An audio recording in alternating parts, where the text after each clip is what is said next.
Okay, so here we are in a game of light and shadows with the EU. We're entering the last turn of this third period. It's turn 25, 1610. The English just surrendered to the French, but they're still at war with the Dutch. Calais fallen. The Dutch weren't willing to accept the peace with no gain.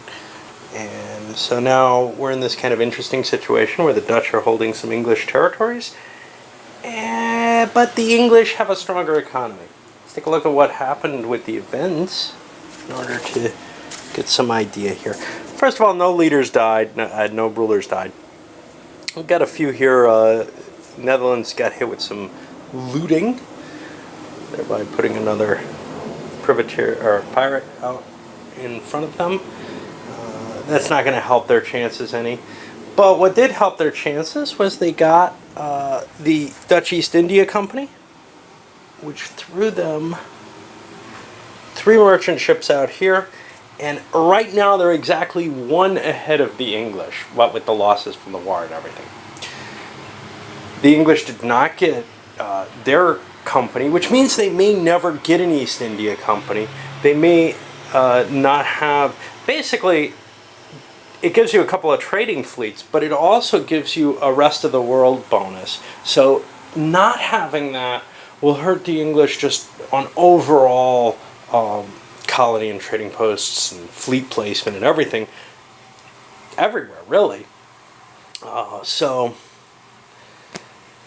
you know, it's kind of a sad thing for them if they come out of this period without it, because it's unlikely they'll be able to get an event from an earlier period. It can happen, but of course, if it does come up, there's a fair chance that that'll be the event, because at the very end here, we have 1, 2, 3, 4 slots left, only one of which maybe never can happen. It's the revolt in Corsica, unless the owner of Corsica is at war with someone, which could have actually happened, because the Genoese declared war last turn. Well, were involved in a war last turn, but they didn't actually prosecute it. But that one's not in play. 17 is the one we're looking for. So we're looking at 1 out of 3. And 1 out of 3 is actually what we ended up at the end with the final event, which is an annexation of Portugal by Spain. Now, in the original game, this just sort of automatically happened. In the Risto rules, you have to actually conquer Portugal, I guess. I'm looking this over, and Spain gets a temporary free casus belli against Portugal. During the first turn, Portugal gets no reinforcements. If Spain gets an unconditional victory, the minor becomes a permanent vassal of Spain. Now, it's not really a permanent vassal. There's a revolt that can happen because of it. But it basically will allow all of Portugal's incomes to go into the Spanish treasury, but the Spanish have to pay for Portugal's forts and the like. And it's kind of an interesting option. I don't know how valuable Portugal is here, but it's certainly worth making the attack. It's worth some 50 victory points, for example. So it's not something you pass up. We had one other thing. We had a diplomatic destabilization. And you can see a lot fewer countries. It's kind of hard to see in the lighting, but a lot fewer countries are on the chart. All those, you know, Holy Roman Empire miners pretty much fell off the chart, saying, you know, 30 years of war is done. We don't really need your support. Things are happy. We're not too worried anymore. All right, onward. Diplomacy was rather light this turn. All we had was the English and the French both going for Scotland. Now, it was on the French track over here, and it's pushed its way over into military alliance for the English, which gives the English victory point. I'm a little weird. So, yeah, no doubt. So what happens with the way the rules are stated, anytime a marker enters or leaves the military alliance, essentially anytime you gain that status or lose it, it's worth a victory point. Well, that just becomes at the end of the game count the number of military alliances you have, really. I mean, essentially, right? So I try to make it so that a player action has to cause the change. So for example, the destabilization that knocked it out of military alliance for the French didn't cost them anything. If, however, they had not responded to an English attempt to convert it, that would have cost them. So again, I'm constantly tweaking the rules and trying to make them fit my conception a little better without really codifying everything. Alright, well, on to the bookkeeping. Alright, after the economic phases, everybody's ready to jump into these wars. Nobody's too happy, especially the Turks. Austria is growing. Pappenheim showing up here. The Persians, big role for reinforcements. The Turks, barely able, they're only going to face the Persians at this point. They've decided to abandon the Habsburg area and just allow the Habsburgs to win, because they'll give up their 3 provinces, they'll give up their victory points. And granted, the Habsburg provinces are ones they want, but it gets them close to being able to get out of ever having to be at war with them again, maybe. We'll see. For the Dutch and English, well, the English economy is a little bit stronger. The Dutch had to abandon 2 loans that they pulled out, 2 national loans, dropping their stability even further down the track. And the English built more ships. The English also built up an army to try to cope with what's going on up here. The Dutch had to build half an army to try to screen against Lorraine. And both sides are building privateers. It doesn't look good. And then Spain also had to go into debt, and it's kind of a risky thing. If they can take the 3 home areas of Portugal, they win this war. But if they can't take it in the first turn, Portugal starts to get reinforcements. They don't get reinforcements in this turn. So they kind of do want to take it out quickly. In addition, they have this desire to handle the Incas still.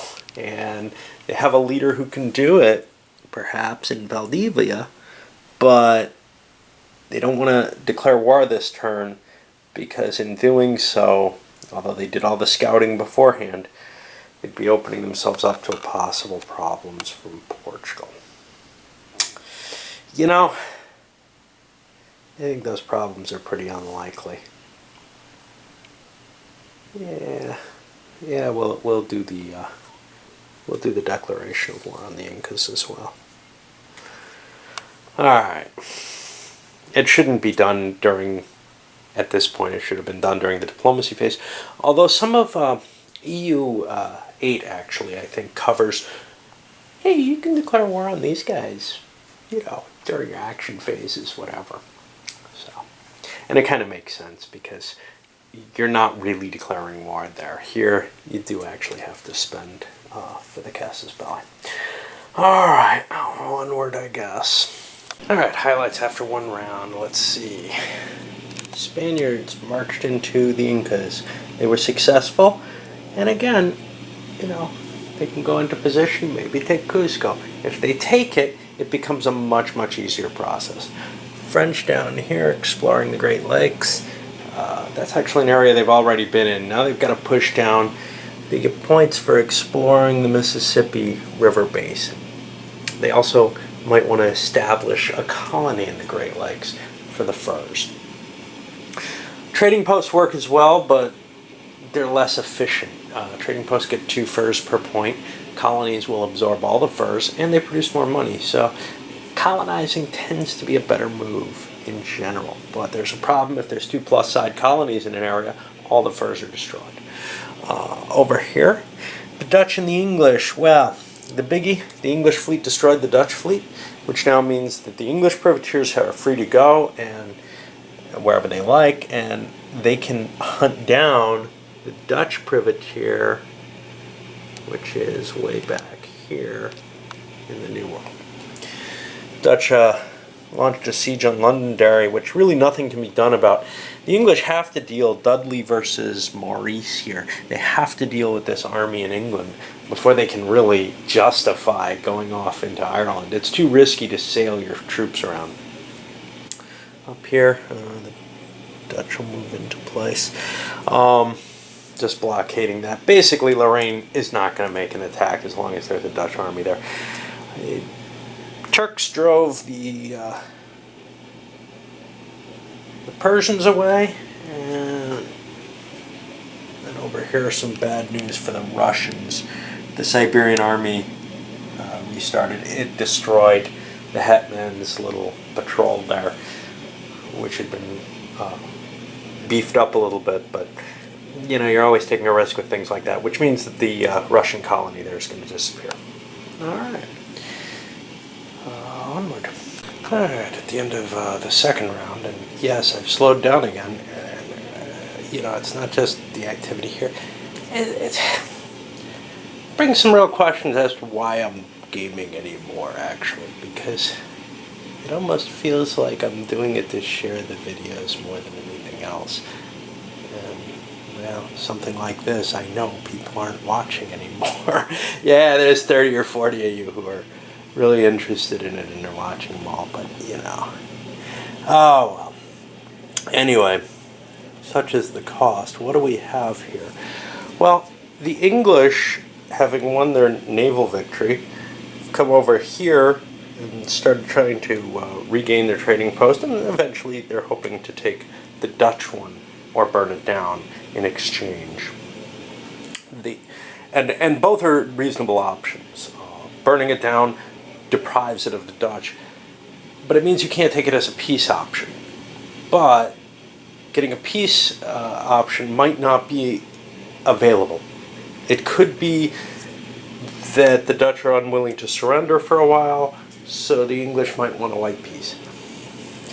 As things stand, the English are actually probably winning this war, even with the Dutch in place here. Now, here's what we see here. Londonderry siege still going on. The Dutch here moved into Hull to attack Dudley with Maurice. In a sense, Dudley went forward kind of as a, hey, come have me. If the Dutch could have won that battle, they might have had, you know, access to capture whatever they liked within England itself, which would be a problem. But otherwise, the English could just kind of sit there and leave the Dutch there. So it was kind of an offer which was taken, and, you know, the chances of battle, they favored the Dutch, but they lost.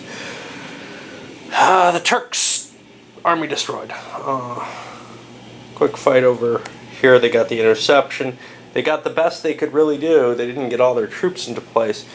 But there's only, you know, they were facing more than they could handle with the Persians. And now it looks like they'll probably end up surrendering, not just unconditionally to the Habsburgs, but also to the Persians. Just to get out of these wars, there's no way they can maintain what they've been doing.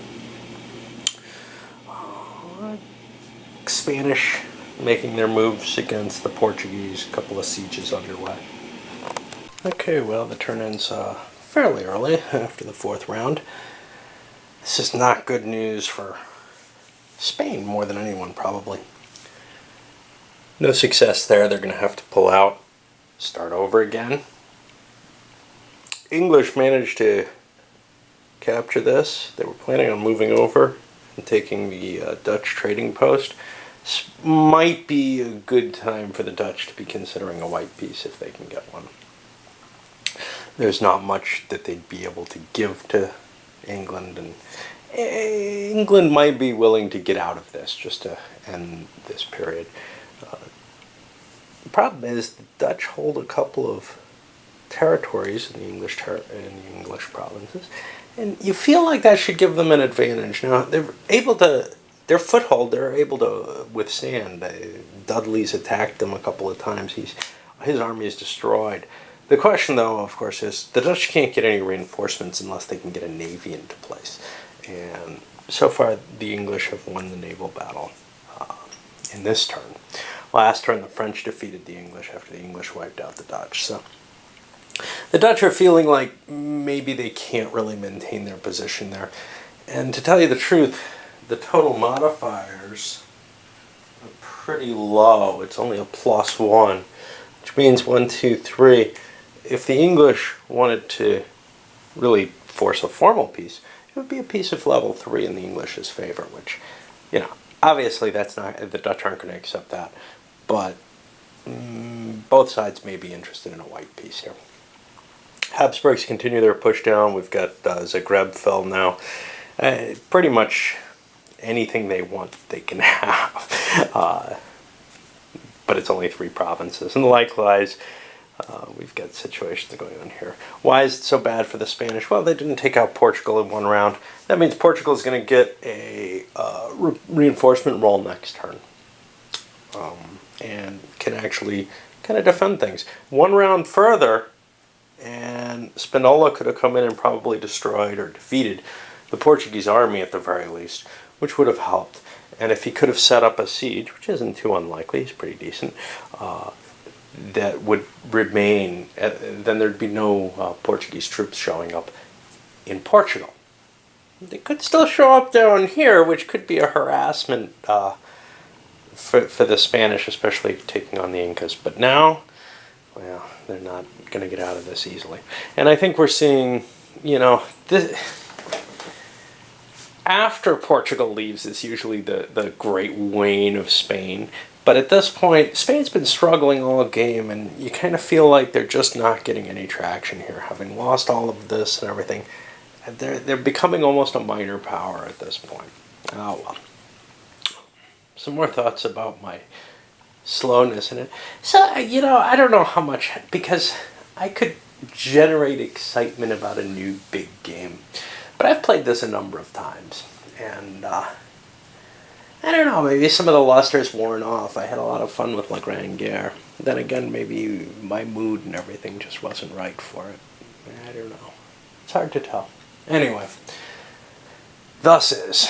I want to catch the end of turn conditions here in pieces before I forget them, because then I have to go through, all the victory point charts and everything for the end of the period. And this was an interesting turn to have end. First of all, the Turks went and made their pieces, sort of. They surrendered absolutely to the Habsburgs, no option there. They failed again with Persia. Now, they had to give Persia a piece of... This is a matter of reading again. When is it judged that they're penalized, right? Is it before they put their investment in or after? And I'm kind of harsh on this because otherwise people can go on with wars forever. So the Turks got lucky and were able to boost their stability. They were at -3 at the beginning of the peace phase. That counts as a penalty turn for me. So they've been 2 turns there. They must offer a peace that has at least a 50% chance of succeeding with the miners. Again, personal rule, because there's no way the game actually handles how you handle those, how you enforce a peace with a miner.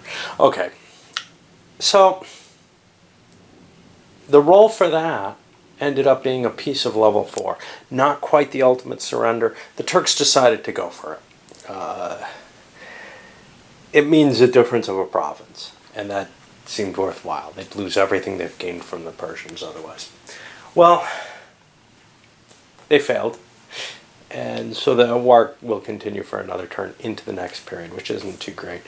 Biggest thing probably that hurts them is the loss of the stability. They would have been at -1, I think, which would penalize them less. The victory points, well, Spain won their war. Surprisingly enough, and they're kind of wishing they hadn't pillaged everything now. As you can see there. They can negotiate an end. And on a 7 or more, they got the complete victory. So they get their points from the Portuguese, and they'll be getting, that was 50 extra victory points, and they're going to be getting, in addition, all of Portugal's money each turn. Of course, they have to maintain Portugal's armies as well, but they can use them, and it becomes sort of a single country until the Portuguese revolt. At that point, Spain has the ability to possibly integrate them fully, or, as the historical case, lose them again. All right. go to the end of period victory points and then calculate that out. And the big winner over in the victory point race, based on what they picked for their selections, was France. Not too big a shock. They got Calais, and that's 100 points right there. And they ended up over 100 total. Two powers, same religion. That also went to the French, and that's it. The Netherlands didn't do badly either. They're plus 80. More Protestant minor allies, which was worth 50. Independence is worth 30. They could have scored the big one. All Burgundian provinces owned over here. They have that, but they didn't chance it. One reason not to chance it is if they lost Flanders, which isn't too unlikely, they'd lose 20 points instead of 10. This is the big risk element. They didn't think it was possible at all, but yeah, they ended up getting that with along with the independence. Let's see. Others, well, some of them aren't doing too terribly, but you know, here's the thing. A country like France or Turkey has to count on these end of period points quite often as their way of pushing them over the edge, because they're not going to win off of lots and lots of points from monopolies or from monopolies in the produce itself. Of course, that's a swing of points, but if you think about it, in many cases you're talking 5 to 10 points per turn for these big merchant countries like England or the Dutch. So that's something to keep in mind. They have this scary advantage. Let's see what else we got. Any other exciting stuff? Spain took some penalty from the no Dutch independence, but they more or less broke out even, a little bit ahead. The Turks didn't do too terribly badly, but they didn't gain much. They just got the no Christian on the Black and Caspian, which honestly you didn't think they were going to get because you had the Russians invading the Caspian Sea. Well, no, it didn't work out that way. The Russians didn't bleed too hard. Minus 20 for their main pick, which they thought they'd be able to get, and they failed to really get anything else. Anyway, what we have is Venice in the Netherlands in the lead at 587, powerful position. Russia's still way up there, but they're bleeding, and they can't stop, and that's the problem in this game. And to tell you the truth, the Turks gained some points at the end of the phase, but they're also out of the game. I mean, they're in the point where they can't really influence the world anymore. And that's what hurts. It's not just, hey, I can't win, but hey, nobody cares what I do. And even for me, it sucks. And that's when the game gets crappy for various players. And that happens to Turkey, Russia for the whole game while they're in it. Almost invariably. I don't think I've seen them recover and be able to explore and everything, but they're never really a power in Europe until Poland falls. And then the game's over, basically. Poland just disintegrates on its own, right? Spain, towards the end, is going to start getting very, very weak. And to tell you the truth, the Dutch are going to produce points all game, but not really be of any interest to anyone. And that's kind of annoying, too, because it's already a game you're writing off and saying, hey, who cares who wins? But I'd like to do something. Well, maybe that's the option that lets you go over and be the Habsburgs, and you can do all kinds of things, but you'll get less points. And it's kind of this, okay, do the points matter or do they not? Because if they matter, and they should to some extent, in terms of driving decisions, well, you'd want to stay as the Dutch. But, you know, if it doesn't really matter who's going to win based on them, well, maybe moving to the Habsburgs makes more sense and saying, the hell with victory points. I want to be able to play this game and do some interesting things. Yeah, well, that's about it. And here's the thing. Maybe the Habsburgs won't be that interesting because they're kind of interesting when they're fighting out their wars as a neutral. But if they were fighting out as a major power, they might be so hosed by a powerful Prussian neutral or a Polish neutral or whatever, that even that kind of loses its flavor. All right, let's push this forward. I've got a lot of bookkeeping to do to begin the new period. I don't know. I don't know when I'm going to get to it.